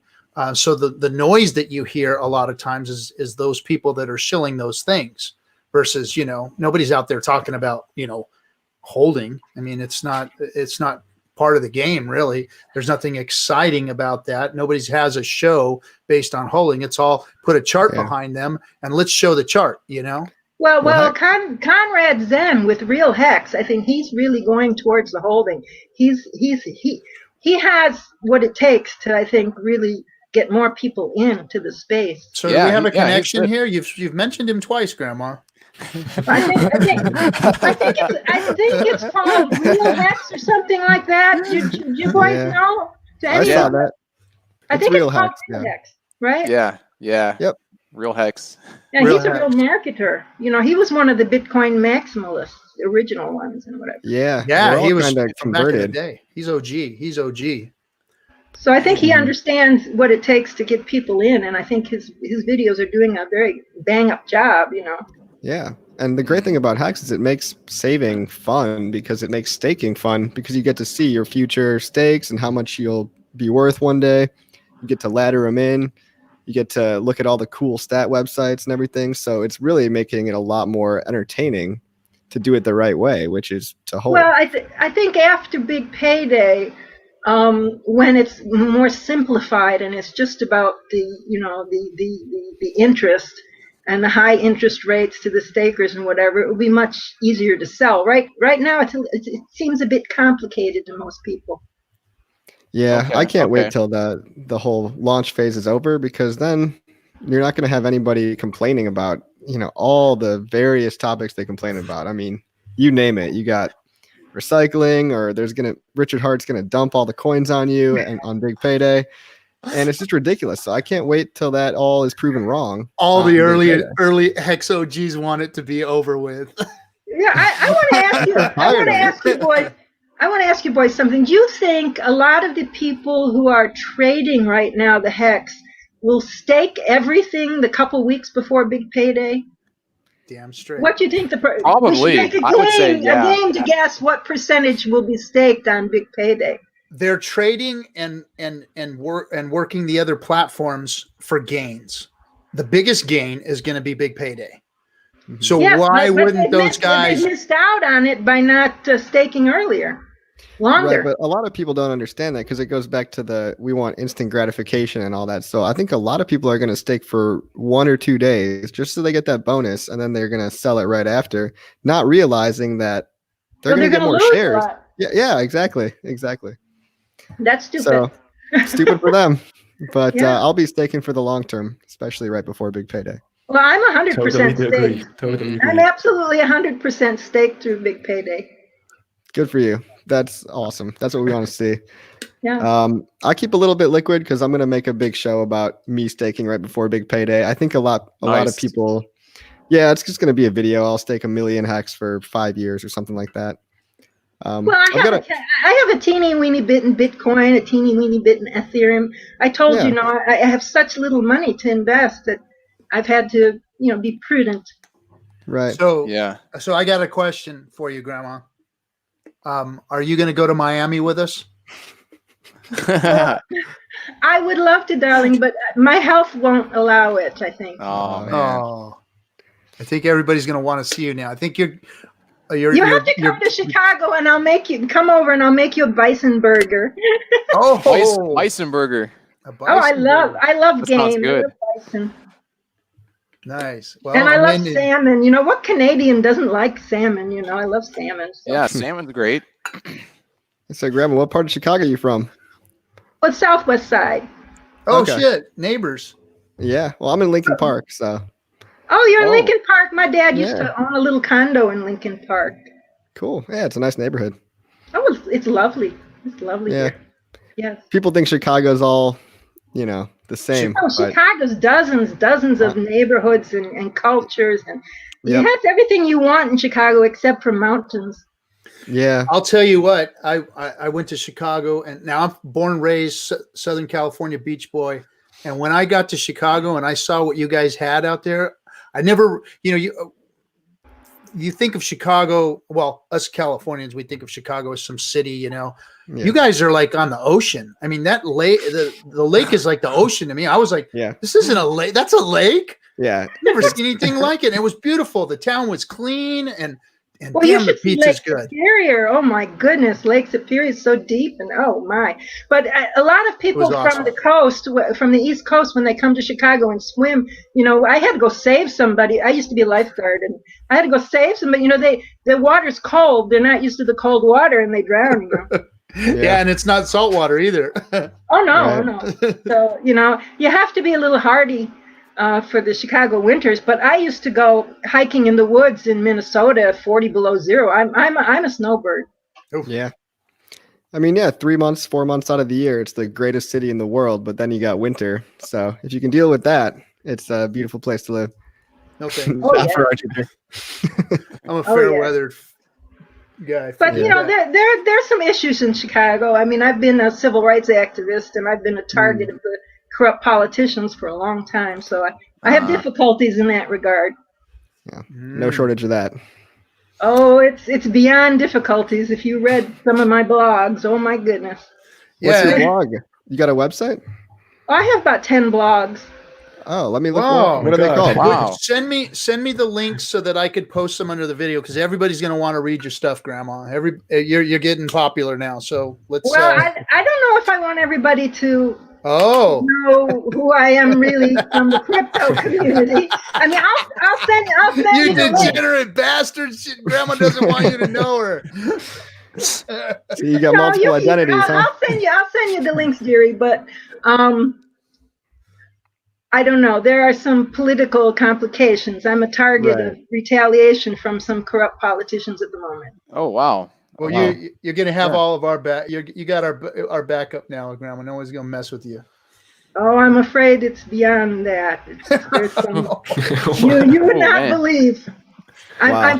I'm facing a felony charge. Wow. Oh, wow. Wow. That's pretty serious.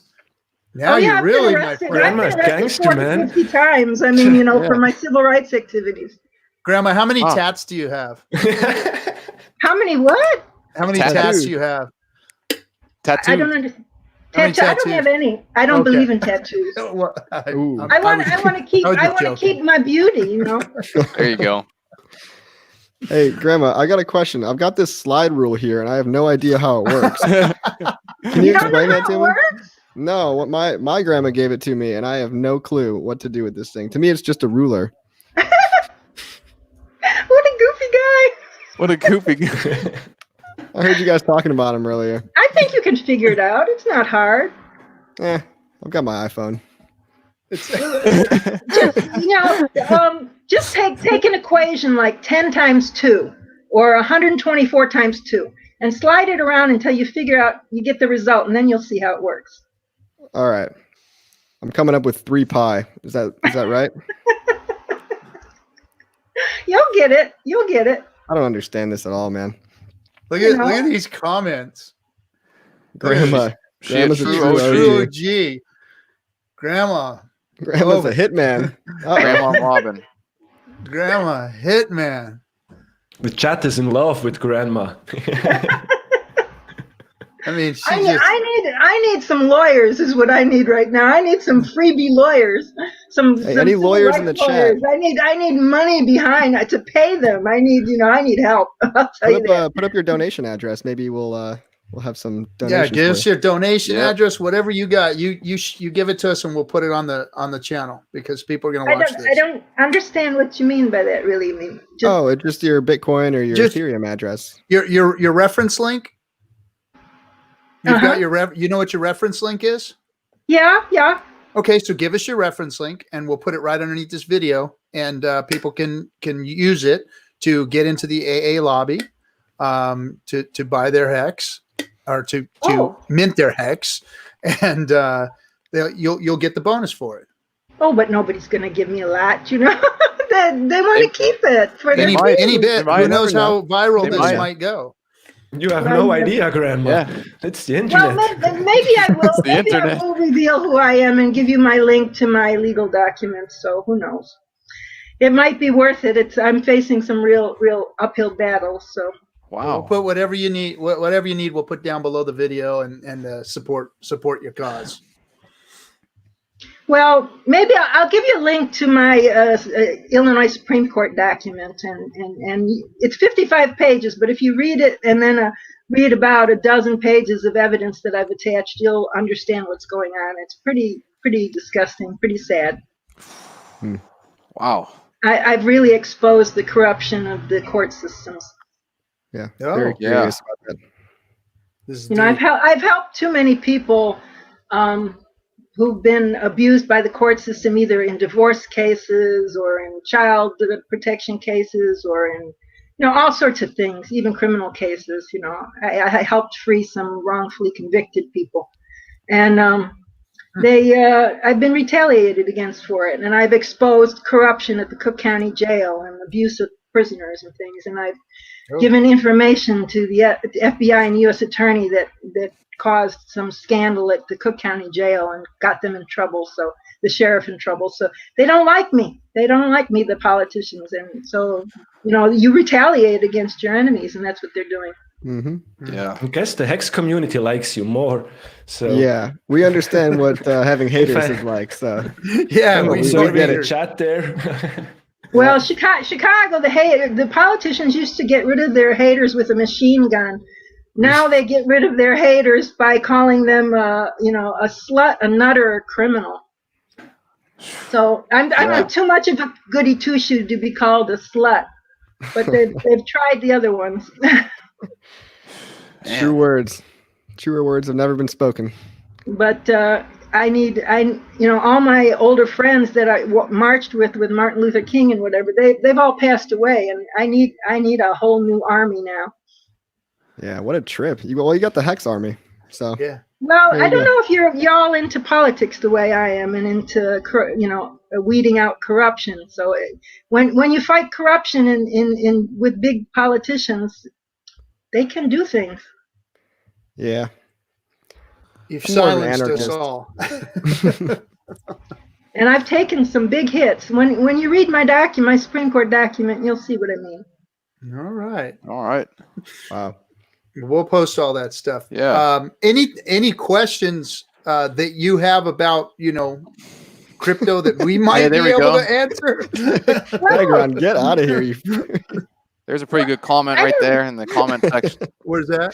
There's a big group of y'all that are making things on top of Hex, other products and whatever.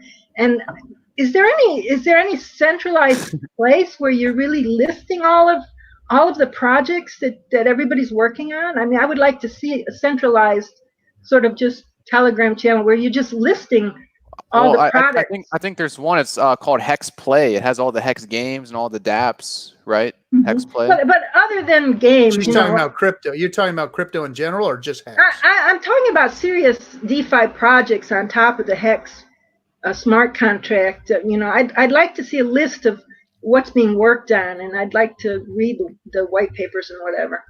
Well, I think everybody, obviously the project's new, so we might not see a lot of that come out yet, and everybody's kind of holding everything close to the vest right now before they start exposing what it is that they're doing or building. I know that I've heard Richard. Didn't Kyle do a DCA project? I know Kyle's worked on a few contracts. Yeah. I think he has a DCA project that's active. Yeah. I think he does. I've heard them reference it before. Some kind of a dollar cost averaging contract thing. Yeah. So I think he's very intelligent. Very intelligent. Yeah, we I have. I loved his when he was on with y'all. Yeah, we were trying to ask him the questions that would get us the answers we wanted. I hope we did a decent job of that. Oh, you did an excellent job. It was that was one of the best videos on crypto. Oh wow! Thank you. Thank you very much. We're supposed to have him on again, so we're trying to load up some more questions and talk to him about. We want to talk to him about the new that project in particular. We also know that he worked on when he was on the show. He talked about the Hex business app that's out there now. I haven't looked at that one. I'm gonna have to look. What's that one about? It is. I know he mentioned it, but I didn't quite get it. I didn't quite understand it.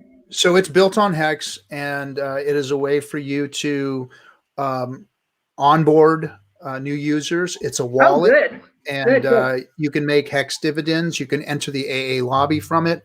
I just started using it to test it out and see how it functions. Is it in beta or what is it? Where is it at? I'm on the what do they call it? The test flight for iOS. So it launched on test flight. It's already an Android app. or you can go just directly on the PC to the hex.business, I believe it is, and hex.business, and you can go online and operate it, the functions from there. But the mobile app is what's really, really cool. Is that what I liked about it was it has a really nice hex chart, so you can see the chart on real time. Oh, that's good. That's good. Excellent. And it's a wallet. You can enter the transform lobby from there. So it's got some functionality to it. Well, he should get together with Conrad Zen, and then Conrad Zen could give a simple explanation of it, and make a nice little video. Yeah, I think they've been out there doing a lot of work. I think Conrad's doing a good job. Going to be our next. Hopefully, we can get Conrad on the show, and then maybe we'll bring you on, Grandma. He's selling some kind of course, right? I think I think he has a webinar. I think it's more that he's made a series of videos to help people understand crypto and hex. Yeah. Very basic, very very short. People don't understand more than if you ever take if you become a teacher, or professor, whatever, you have to lecture. You don't want to give people more than 3 things to learn in an hour. It's too much. One here. I'm good with one. Oh, RG, you're smart. You're silly. Don't be a silly boy. Don't be a silly boy. I'm clever like a fox. That's about it. I know who to hook my buggy to. How's that sound? Oh no, sweetie. You know quite a bit. I like watching your videos. You ask good questions. Oh, thank you. Hey guys. It's not what you know. It's knowing what you don't know. It's knowing how to ask questions that's more important. Yes, I agree. That's correct.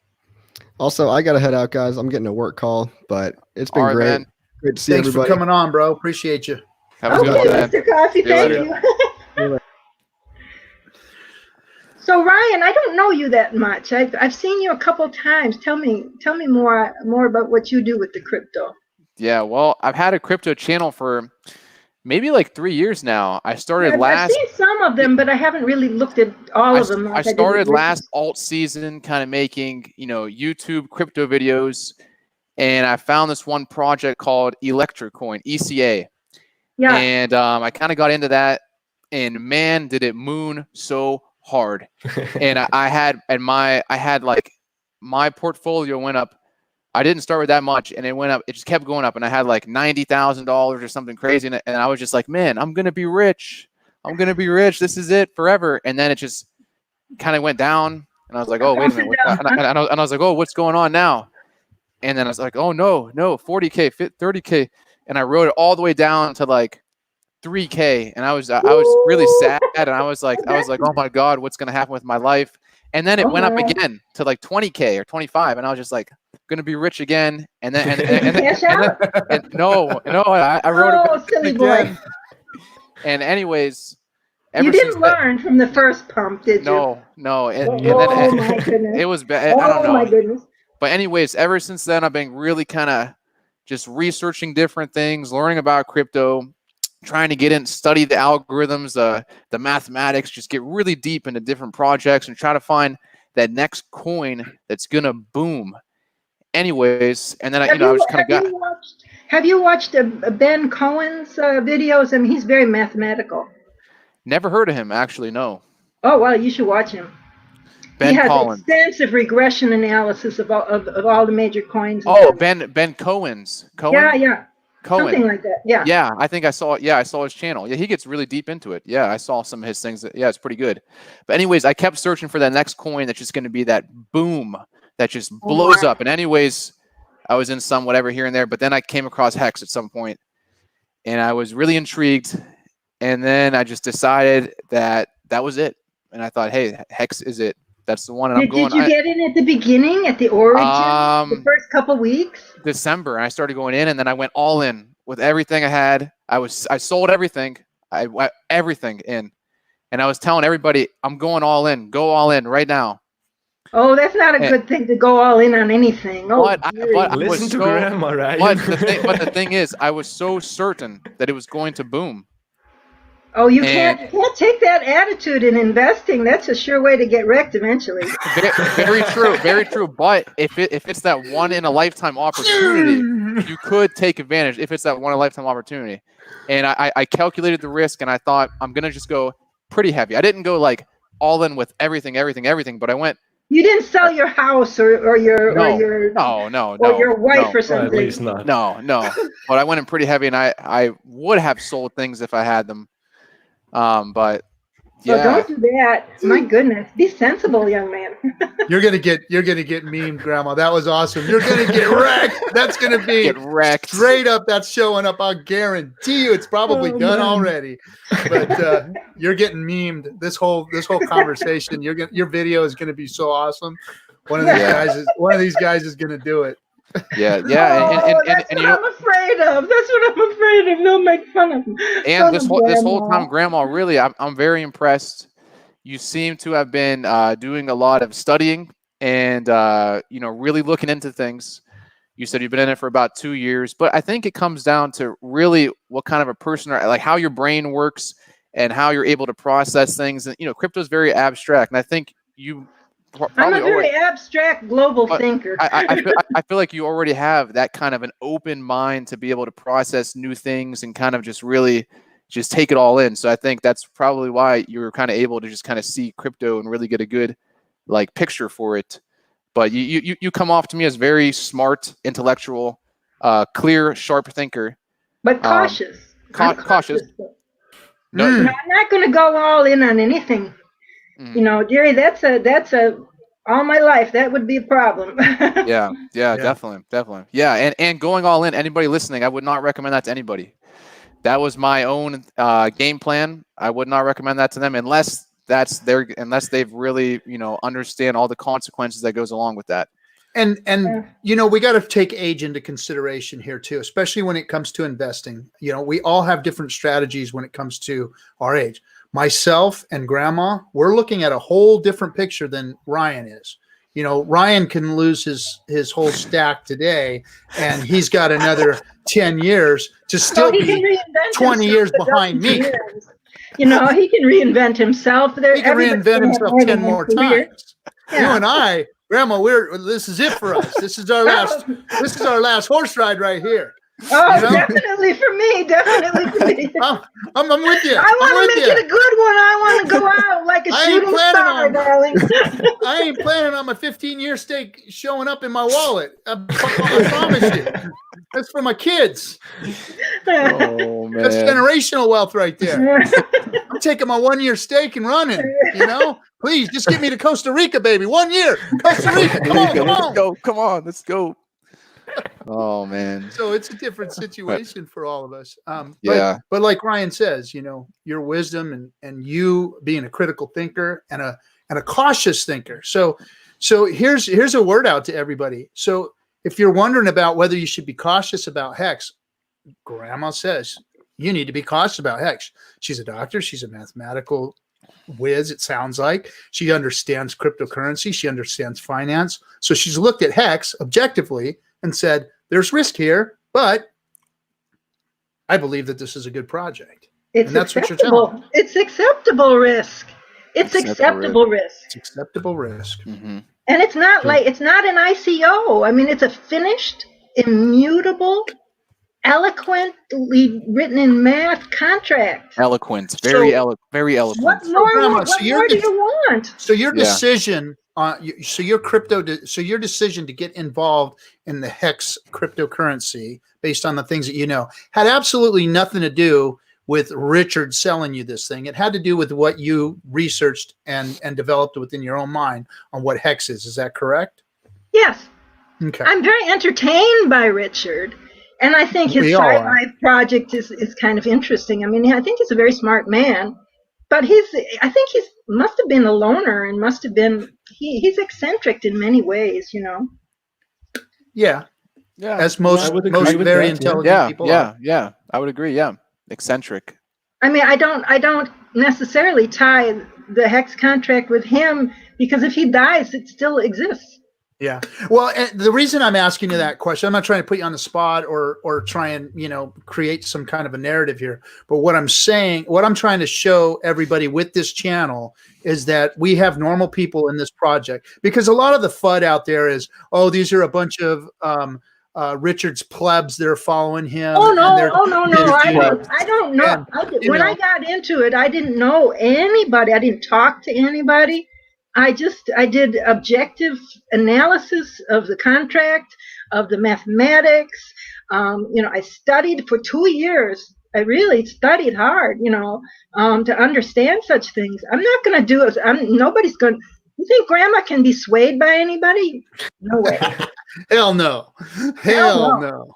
So, but I wanted everybody to see that and to understand and to hear it spoken, because, a lot of this FUD out there about the community is that, we're all drinking Richard's Kool-Aid and there's they're just stupid. They're just stupid. I mean, all this conspiracy theory stupidness. I mean, it's pervasive in social media. I mean, you have to get rid of all this, all this chafe. It's just ridiculous. Tribalism. It's tribalism. Well, it's more than that. It's cultism. Yeah, man. It's Jonestown is what it is. I mean, look at how many people get wrecked with all those ICOs. I mean, it was just cultism. Super wrecked. In 2017, unbelievable. In 2017, it was crazy. Unbelievable. That's true, man. And no more ICOs now, so it's all a different game. Yeah, just 2 years later.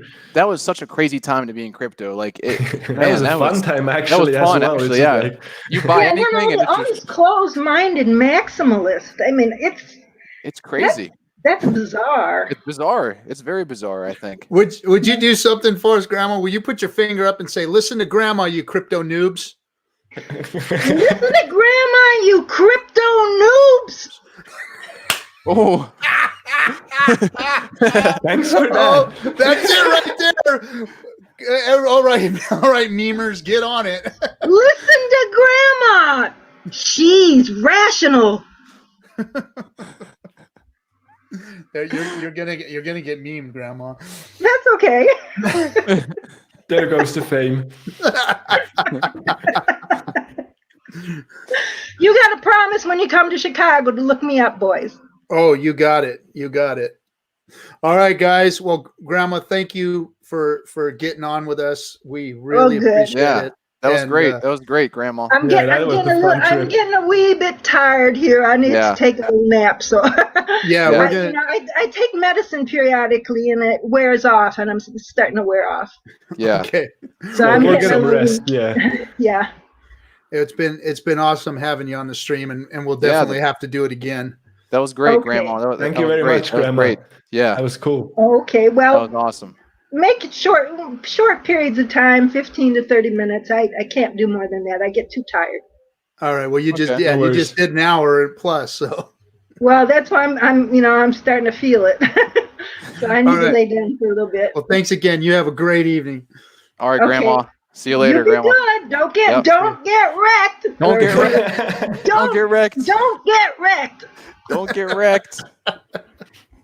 Right on. Bye, boys. Bye. Bye. All right, guys. Hodldog, did you want to finish up with anything? We had you on and no worries, man. That was a fun trip, actually. I was pretty surprised about your guests in the start, but that was fun and a great talk. And I think Grandma got some really great points out of it, and probably better than most of us, actually. Yeah, that was great. I've been talking to her on Telegram and in DMs for like the past couple of weeks, and she was very reluctant to get on. She was kind of scared. She didn't understand how to do it, and I said, look, I'm gonna send you a link. You're gonna click on the link. You're gonna enter the deal, and she's like, well, I can do that, and sure, I'll do it. And then I didn't hear from her. We talked a few times. She said, I can't wait to come hang out with you guys sometime. And then finally, so all the other women of Hex kind of backed out, and they were saying they're busy, but I don't know. But she said, oh, I can get on. So I sent her the link, and she showed up, and holy crap, I did not realize, what a gem smart. She is. Very smart. Very smart. Yeah. She had some good doctor. She had some good points. You need to explain stuff really easy, and we were talking about that onboarding people, and if you just imagine you have to generate a wallet, back up some seeds, to send some stuff, you need a long ass address, and we really need some, I don't know, to close the gap between this more complex stuff and like an user interface that's just like your name, a password, and you go. But there we go with this centralized entity again, and yeah, it's hard to fit those two parts together. But I'm happy to have Grandma in the Hex community. Yeah. Actually, that was great. That was that's really some good. unique action there. Yeah, actually, I think I saw her picture on Telegram. Have you guys seen it? Yeah, No, she has Yeah. her picture on there on her Telegram when she goes in and she chats with everybody and Yeah, And, I saw her. She's pretty active, and I saw her in the Hex Yeah. Pro and Hex Pro, and I wondered, is that a Sweet. real person or is that, I didn't know? But that's what I wanted to find out too. You know, she like I said, she Now we DM'd me a know. couple times, yeah, and holy crap, there she was, and she's smart as hell, and she looked at this project objectively and got involved, and I mean, what a gem to have in the community, a person that can speak. I mean, her grandmother rode a horse to school. I mean, that's the generation Yeah, that we've got that's- involved man. in this. wow. I mean, that's as good as it gets. We've got everybody here. No, and- that's this stream killed it, man. That was a great stream. I was not expecting any of that. I didn't know what the theme was for, but hey, me neither. I just joined the stream and whoop, there we go. Thanks for that, RG3. Yeah, everybody thank thought you, she man. was Yeah. a troll. Everybody thought she was a troll in Hex. I kind of thought that too, but I wanted to see, and she's real and she's ours. That's what's She's cool. pretty damn smart, so I'm impressed, man. That's cool. Yeah, it is Yeah. cool. That was And awesome. and the credibility that she brings to the community. I mean, guys, because of the show, I've been DMing with a lot of you guys, and I've run across a lot of people in crypto. I've talked to a lot of people in crypto. A lot of my friends, they're miners, they own their own coins, they're devs, all these people I know. The Hex community has some of the smartest fuckers in it. I'm telling you right now. They're And friendly. It's a friendly environment, I think. Yeah. smart, helpful, want to get involved. The community is just, I mean, the Hex community really is the gem of Hex. I mean, True. when it comes True. down to it, all of you guys have been so cool. The people that I talk to now, the haters, we've got the other side, because the haters are probably the worst, because the DMs that I get from the haters are some serious shit, man. I mean, on the verge of, but anyway, but the community itself is strong. I mean, we've got some strong, smart people willing to help. Super strong. Yeah. Yeah. I agree. Yeah, I I agree. noticed I that. agree. I noticed that with your two guys. So Yeah, Sorry? and I noticed that with your two guys' streams.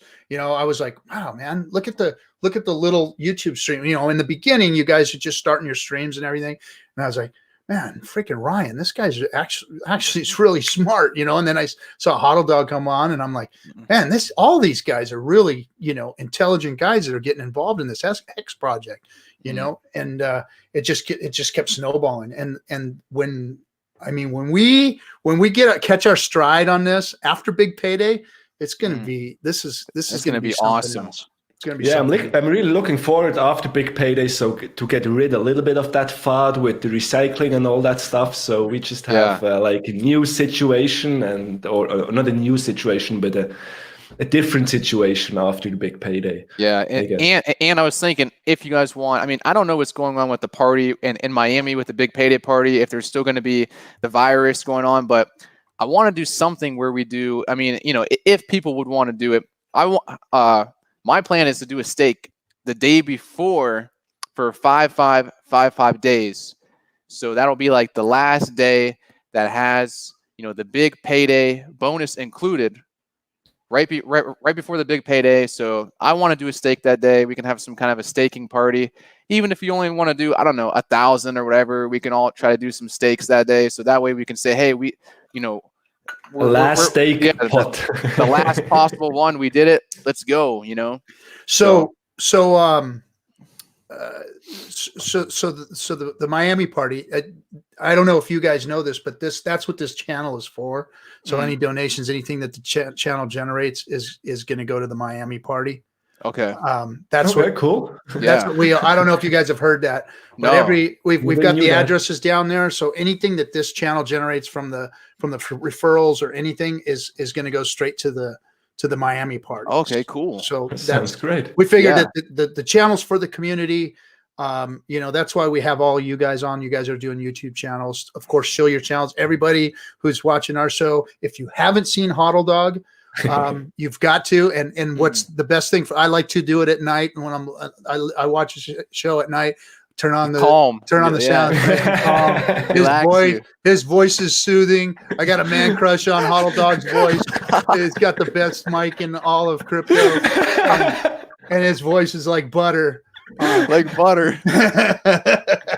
A nice recap before the sleep, yeah. Yep. And Ryan's good with a cup of coffee. Get your coffee, get your morning ready. Ryan's going to come out and throw it down for you. So go check out their channels, guys. They've got they're talking about Hex all the time. They've got guests on too. I know Hodldog does his analysis of the charts and everything, and you can never get enough of that. Especially, we're just gonna draw some Bob Ross lines there, and we all went to Tone Way's courses, so we know everything about trading. That's for sure.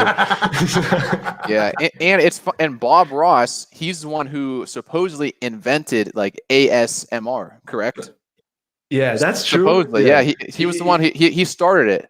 And because like he got real big, just the sounds of like he's like the master of on the paint, the canvas. We're gonna paint some trees here, some happy little trees, some happy little trees. Yeah, so I'm pretty sure he was like the like originator of ASMR, like the main artist.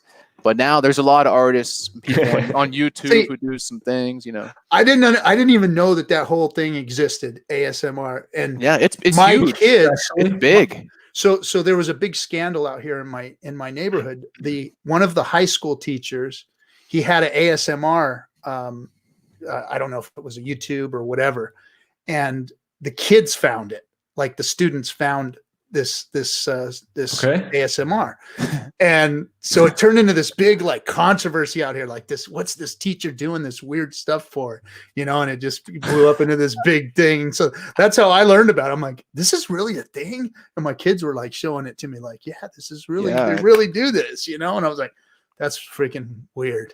But I think it was you, Ryan, that you write the comment great ASMR setup or something like that. I'm not sure, but then I was like Googling it. So okay, yeah. It's a real thing. It's about the sound, and it can give you like a tingling sensation, and just from like the really low like a. Or just different things and different sounds, and with the visuals of how it. Maybe it's something in nature or like running water, watching like a waterfall and really high quality sound. Like something about it makes you feel relaxed. There's something about it, like the sensory that you can get a tingling sensation from it. So it's actually a real thing. And certain videos, if you watch them, it could like trigger that in you. So some people actually watch videos that gives them that like kind of tingling sensation, and it kind of relaxes them, and then they relax and kind of just fall asleep or something. Oh yeah, they spend a bunch of money on headphones and all that stuff. Oh yeah, it's audio equipment. Yeah, it's huge. Yeah. And my approach was more the quality, and if I buy something, I want to buy something that maybe lasts for a longer time than the usual lifespan of our electronics. So But then you came up with that word, and that was fun. Yeah, it's very big. A lot of people on the internet love it. They love ASMR. So yeah, sweet. So happy! I see in the jackpot. I see in the chat room it says happy green candles. Are we moving? Are we moving? I don't know. Do we have the green deal? We're a little sideways right now. I thought we went down a little bit. Or it kind of. It doesn't look like it's moving that much. No, we had some ups. We have some big wicks there, that's for sure. Yeah, yep. And then it's kind of leveling off again. It's funny because 1 week it's leveling off or moving down, and then boom, it's back up again. It's like 2017, baby. Yep. You just remember it has to do with 10,000x in 2.5 years. So we're like far away from half of it. So far away. So Yeah. far away. And Just- Grandma said the maths is right. That's right. Eloquent. Eloquent. It's very eloquent It's math. eloquent. She called the maths eloquent. No, So- she's got her stuff together. She was really clear in explaining the main words of Hex and the main topics of Hex. So that Yeah, was she was good. I was impressed, man. Yeah, that was some good stuff. Mhm. All right, guys. Well, I don't want to keep this rolling too much longer. Thanks for coming on, Hodldog. Ryan, All right, guys. Thanks, it was a Going pleasure. back. Thanks for having me. appreciate Awesome you show. guys. We'll see Awesome you guys show. all in the chat and or in the Telegram rooms. And guys, like, comment, subscribe to the channel so that we can get some more viewers and stuff. That's And right.